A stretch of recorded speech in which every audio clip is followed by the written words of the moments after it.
Hello friends, welcome to literary love. Channel को subscribe करें और बेल आइकन को प्रेस करें ताकि आप कोई भी वीडियो कभी मिस ना करें।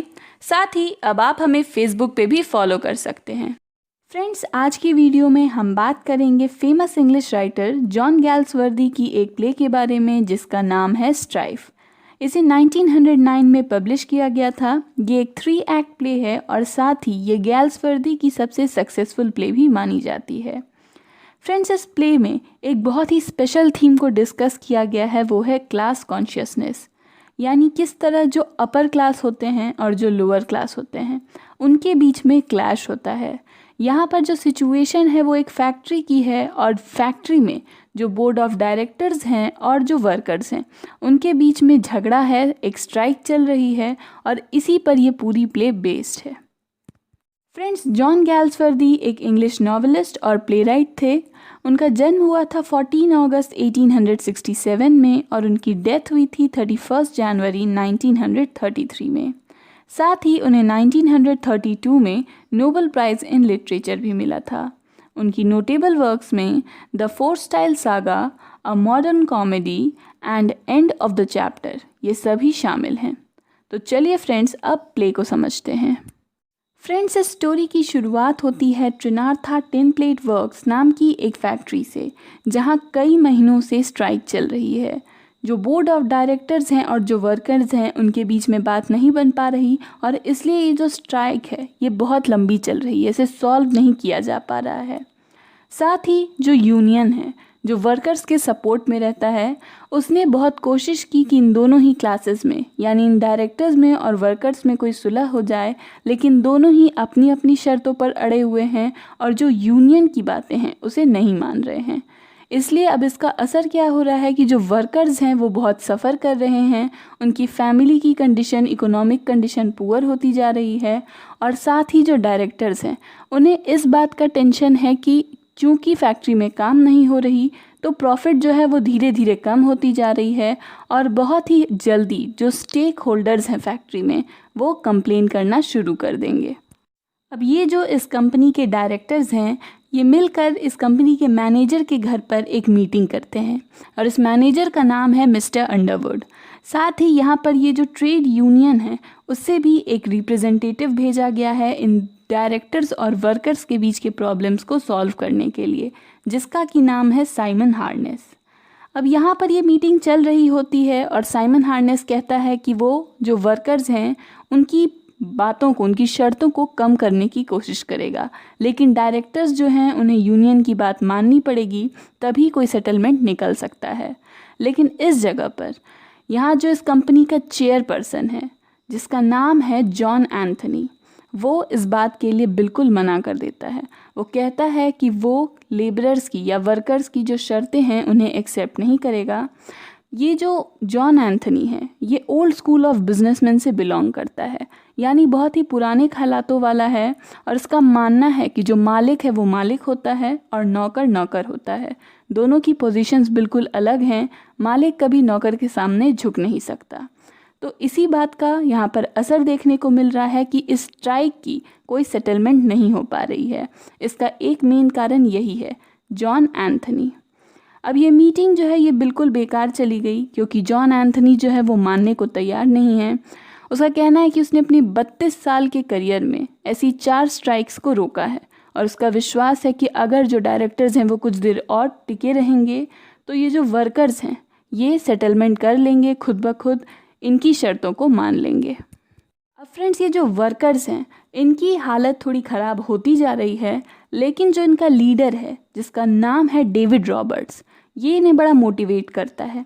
ये कहता है कि थोड़ा और सह लो, अगर इतना सह लोगे तो ज़रूर ही ये डायरेक्टर्स हमारी बात मानेंगे, हमारे सामने झुक जाएंगे और फिर जो हमें चाहिए वो हमें मिल जाएगा। थोड़ी सी बस हिम्मत कर लो, थोड़ा सा और तकलीफ़ सह लो, फिर सब सही हो जाएगा। अब फ्रेंड्स, ये जो मिस्टर अंडरवुड हैं इस कंपनी के मैनेजर, इनकी वाइफ का नाम है मिसेस एनिड अंडरवुड जो कि जॉन एंथनी की बेटी हैं। उन्हें इन वर्कर्स की बहुत फिक्र है, इसलिए वो अपने फादर से बात करती है कि इस स्ट्राइक को बंद कर दीजिए और वर्कर्स की डिमांड को मान लीजिए, क्योंकि सफ़र कर रही हैं कोई तो उनकी फैमिलीज़, उस फैमिलीज़ में जो विमेन और चिल्ड्रन हैं वो सफ़र कर रहे हैं। आप प्लीज़ उनकी शर्तों को मान लीजिए, स्ट्राइक को बंद कर दीजिए। लेकिन वो नहीं मानते। जॉन एंथनी जैसे कि अड़ियल हैं ही, तो वो मानते नहीं हैं अपनी डॉटर की बात को। अब ये जो एनिड अंडरवुड है, इसे बहुत ज़्यादा फिक्र वर्कर्स की इसलिए भी है कि ये जो डेविड रॉबर्ट्स है, इसकी वाइफ एनी रॉबर्ट्स, ये कभी एनिड की मेड हुआ करती थी, इनके घर पर काम करती थी। और इस स्ट्राइक के कारण उसकी तबीयत बहुत ख़राब हो गई है। उसे ना मेडिकल केयर मिल पा रहा है, ना ही कोई खाना ठीक से मिल पा रहा है, इसलिए उसकी कंडीशन और ख़राब होती जा रही है। अब ये जो एनिड है, ये एनी से मिलने जाती है कुछ खाना लेकर उसके लिए। लेकिन जो डेविड रॉबर्ट्स है, मैंने पहले ही बताया था कि ये बड़ा सनकी आदमी है। ये एनिड से कहता है कि ये जॉन एंथनी की बेटी से कुछ भी नहीं लेगा। एनिड इसे समझाती है कि अपनी वाइफ के लिए मान जाओ और स्ट्राइक को वापस ले लो, लेकिन ये बिल्कुल अड़ियल है और ये कहता है कि नहीं, मैं इन डायरेक्टर से अपनी बात मनवा कर रहूँगा। अब ये जो साइमन हार्नेस है, ये आकर के वर्कर से बातें करता है, उनसे कहता है कि तुम यूनियन की शर्तों को मान लो, मैं तुम्हें एक अच्छी डील दिलवाऊंगा, तुम्हारे लिए बहुत ही फ़ायदेमंद रहेगा। अपनी कंडीशन को देखो कितनी बुरी हो चुकी है, कितने गरीब हो चुके हो, सफ़र कर रहे हो, मेरी बात मान लो। और वर्कर्स जो हैं वो बहुत हद तक रेडी भी हो जाते हैं कि हाँ, हमने बहुत सफ़र किया, हमारी फैमिलीज़ भूख से मर रही हैं, हमें अब सेटलमेंट करना है। लेकिन तभी वहाँ रॉबर्ट्स आ जाता है। फ्रेंड्स, रॉबर्ट कितना भी ज़िद्दी क्यों ना हो, उसमें एक बहुत ही अच्छा टैलेंट है कि वो एक बहुत अच्छा ओरेटर है। और वो एक भाषण देता है, एक स्पीच देता है, और इस भाषण में वो इन सभी वर्कर्स को बताता है कि अगर वो थोड़ी देर और सह लेंगे, वो थोड़ी देर और स्ट्राइक को कंटिन्यू करेंगे, तो ज़रूर ही डायरेक्टर्स उनकी बातों को मान लेंगे। अब उसकी बातों को सुनकर वर्कर्स फिर से उसकी तरफ हो जाते हैं, रेडी हो जाते हैं कि हाँ ठीक है, हम स्ट्राइक को कंटिन्यू रखेंगे।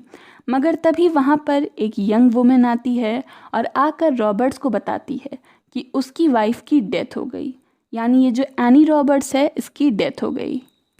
अब ये बात को सुनकर जो वर्कर्स हैं, सभी वर्कर्स वो डर जाते हैं कि कहीं ऐसा हमारी फैमिली में भी ना हो जाए, और इसलिए वो तुरंत ही साइमन हार्नेस की बात को मान लेते हैं।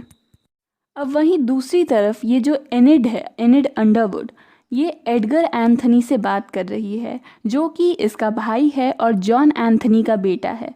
और साथ ही ये जो बोर्ड ऑफ डायरेक्टर्स है, उनमें से एक डायरेक्टर ये भी है। एनिड कहती है कि इन सभी चीज़ों का एंथनी पर बहुत स्ट्रेस पड़ रहा है, उसे डर है कि कहीं एंथनी की तबीयत ना ख़राब हो जाए। लेकिन एडगर कहता है कि मुझे अपने फादर की नहीं, उन वर्कर्स की फ़िक्र है जो कि अपनी कंडीशन को और ख़राब करते जा रहे हैं। मुझे डर है कि उनके साथ कुछ गलत ना हो जाए। उसी वक्त वहाँ पर मिसेस रॉबर्ट्स की डेथ की न्यूज़ आती है, और ये बात सुनकर वो दोनों ही नहीं, ये जो सभी बोर्ड ऑफ डायरेक्टर्स हैं, वो भी शॉक्ड रह जाते हैं। तुरंत ही एक न्यू मीटिंग बुलाई जाती है, जहाँ पर ये वर्कर्स जो हैं वो यूनियन की हर एक शर्त को एक्सेप्ट कर लेते हैं और उसके हिसाब से सेटलमेंट करने को तैयार हो जाते हैं। मगर ऐसा नहीं है कि ये वर्कर्स ही सिर्फ झुक गए, मगर अब जो बोर्ड ऑफ डायरेक्टर्स हैं वो भी ट्रेड यूनियन की शर्तों पर एग्री कर गए हैं, क्योंकि उन्हें मिसेस रॉबर्ट्स की डेथ पर बहुत ही गहरा झटका लगा है। इसलिए अब ये जितने भी डायरेक्टर्स हैं, एडगर एंथनी और बाकी सभी डायरेक्टर्स, ये डिसाइड करते हैं कि ये ट्रेड यूनियन के साथ समझौता करेंगे और अब स्ट्राइक को बंद कर दिया जाएगा। मगर जॉन एंथनी अभी भी रेडी नहीं है। वो अभी भी कहता है कि नहीं, हमें मजदूरों के सामने नहीं झुकना चाहिए। और जब वो देखता है कि कोई भी उससे एग्री नहीं कर रहा है, तो वो समझ जाता है कि अब ज़रूर ही उसे इस कंपनी से निकाल दिया जाएगा। इसलिए वो पहले ही रिज़ाइन कर देता है। अब इधर पीछे से डेविड रॉबर्ट्स आता है, लेकिन वो देखता है कि ये जो साइमन हार्नेस है, इसने पहले ही सेटलमेंट कर दी है इस बोर्ड ऑफ डायरेक्टर्स और वर्कर्स के बीच में, और साथ ही उसे पता चलता है कि एंथनी ने रिज़ाइन कर दिया है। तो एक तरह से कहा जाए तो सेटलमेंट हो जाती है। और ये जो दो अड़ियल लोग हैं, जॉन एंथनी और डेविड रॉबर्ट्स, इनकी हार हो जाती है। दो इनके जो सपोर्टर्स हैं, इन्होंने इन्हें छोड़ दिया है, अब इनकी इम्पोर्टेंस ख़त्म हो गई है। लेकिन एक तरह से जॉन एंथनी और डेविड रॉबर्ट्स दोनों के मन में ही एक दूसरे के लिए एक तरह की इज्जत है, एक तरह का सम्मान है, क्योंकि दोनों के साथ ही बिल्कुल सेम सिचुएशन हुआ है और इस बात को वो दोनों ही रिस्पेक्ट करते हैं। तो फ्रेंड्स, यहाँ पर ये प्ले ख़त्म हो जाती है। तो फ्रेंड्स, आई होप आपको ये प्ले समझ में आई होगी। ये थी जॉन गैल्सवर्दी की प्ले स्ट्राइफ।